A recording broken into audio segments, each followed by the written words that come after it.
Добро утро! Днеска реших да положа тези тухли отдолу в кокошарника.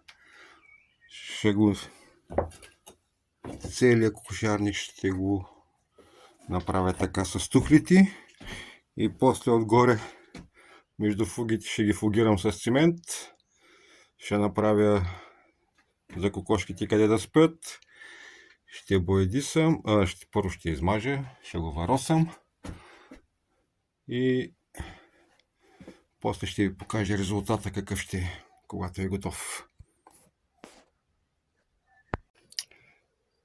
Вече тухлите са наредени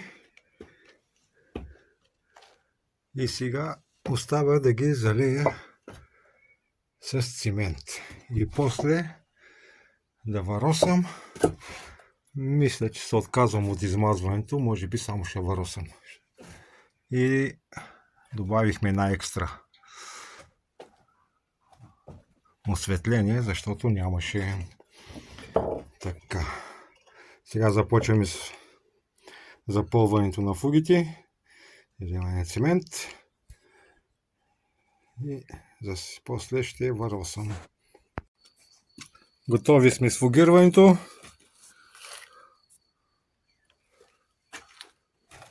Ето така изглежда. Мисля, че се получи добре. Остава да варосам стените и тавана. Кокошкарника вече е завършен, фугиран, направено. Къде ще спят кокошките, стълбичка да се качват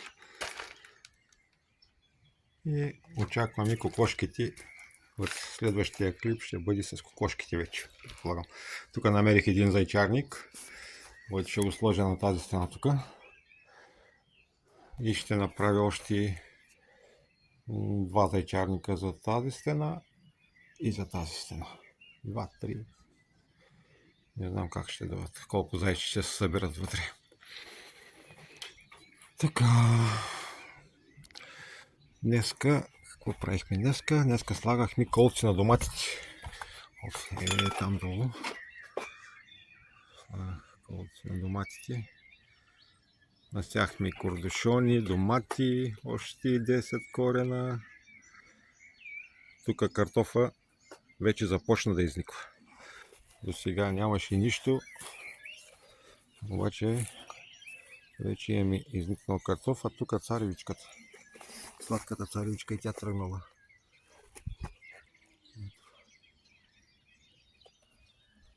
Сладка царевица и картоф, и той тръгна вече да изниква. Той картоф. Ето има още един. Тук там е. До 2 дена ще изникне навсякъде. Днеска го дава да вали. Дали ще вали? Дават го 2 дена да вали. Сега нищо не вали. Черешките добре са.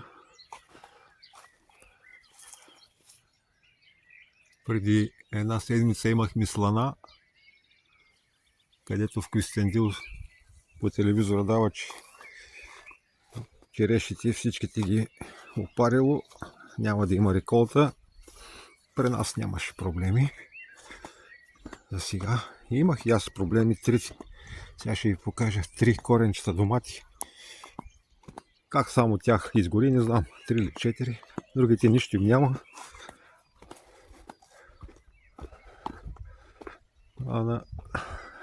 Изгорени.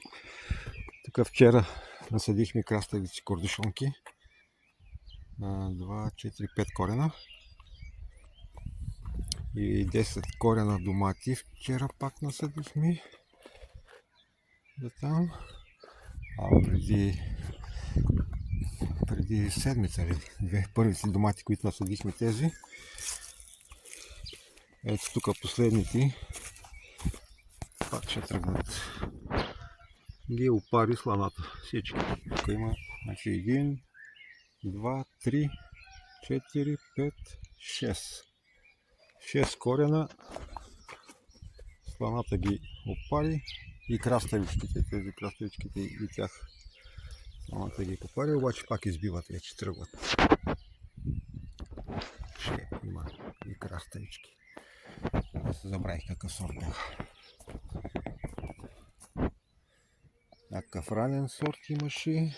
Да, ранен сорт, Гергана и още един сорт, който не се сещам сега в момента. Тук Лука тръгна, изкара. Тук сме сяли, в тази века сме сяли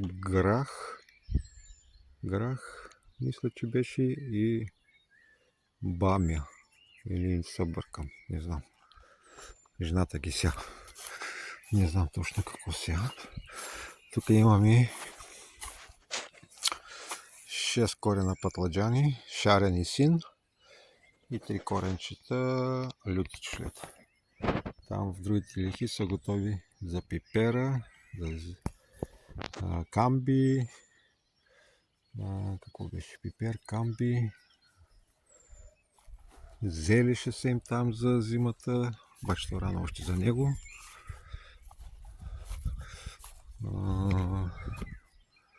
Карфиоли тук. Има още една лиха, която трябва да я обърна и нея. Последната. Ето тази. Да я направя. Да я взема косачката да окуса тази пътеки. После. И с това място приключваме с обработката. Остава само да го засеем. Ще видим с какво още ще сеем и започваме да обработваме тук горе. Ако има какво да сеем още, ще видим. Ето тук, на това място. Така. Това е за сега. Чао.